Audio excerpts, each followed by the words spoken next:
Hello everyone. सो अब हम देखते हैं एक ट्रायल बैलेंस से ट्रेडिंग पीएनएल और बैलेंस शीट फाइनेंशियल स्टेटमेंट कैसे प्रिपेयर की जाती हैं।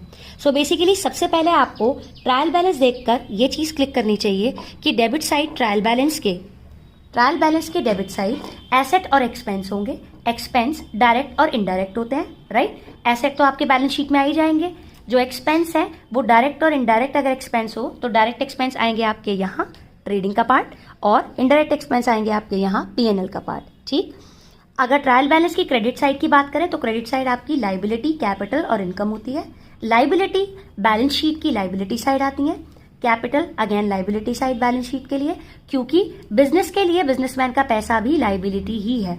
और इनकम दो तरीके की होती है, डायरेक्ट और इनडायरेक्ट। तो जो इनकम होगी वो आपके credit side of trading account and PNL account, direct income ऊपर और इनडायरेक्ट इनकम नीचे पीएनएल अकाउंट में आएगी। One by one item discuss करते हैं। क्वेश्चन में दे रखा है आपका कैपिटल 1.5 लाख, तो ये आएगी बैलेंस शीट में liability side. Stock trial balance के अंदर हमेशा ओपनिंग स्टॉक होता है, तो ये ट्रेडिंग एंड पीएनएल अकाउंट में 2 side. Then cash in hand and cash at bank दे रखा था, तो दिस इज योर एसेट, ये बैलेंस शीट में एसेट साइड अपीयर होंगे। इसके बाद मशीनरी और फर्नीचर की वैल्यू दे रखी है, that will be on asset side of your balance sheet, ये दोनों एसेट। इसके बाद दे रखा है परचेजेस, तो परचेजेस आपके ट्रेडिंग अकाउंट में 2 साइड आते हैं और हम इसमें परचेज रिटर्न का स्कोप अभी छोड़ते हैं, ठीक। वेजेस डायरेक्ट एक्सपेंस है। डायरेक्ट एक्सपेंस से हमारा मतलब जो डायरेक्टली प्रोडक्शन से रिलेट करता है वो पार्ट आपका ट्रेडिंग में आता है, ठीक। फैक्ट्री से रिलेटेड खर्चा, परचेज से रिलेटेड खर्चा, प्रोडक्शन से रिलेटेड खर्चा सब डायरेक्ट होते हैं। Then carriage inward direct expense है 33,000, यहाँ लिखेंगे आप। सैलरीज इनडायरेक्ट एक्सपेंस है, ये जाएगा आपके पीएनएल में।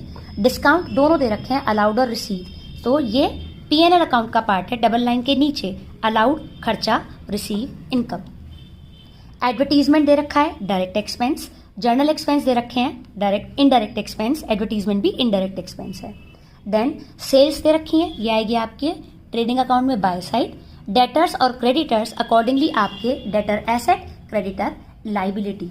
फिर आपका दे रखा है क्लोजिंग स्टॉक। क्लोजिंग स्टॉक की दे रखी है 2 वैल्यू, 50,000 और 51,500।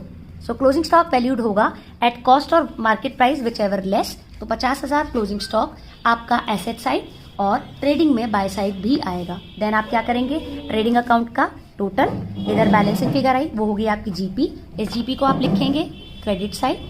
देन आप अपना जीपी और प्रॉफिट ऐड करने के बाद आपका आएगा नेट प्रॉफिट। ये नेट प्रॉफिट अल्टीमेटली आप अपनी कैपिटल में ऐड करेंगे, टोटल बाहर आपकी बैलेंस शीट की दोनों साइड का टोटल अल्टीमेटली मैच हो जाएगा। तो होपफुली आपको समझ में आया। For more such videos go and explore my channel accounts में।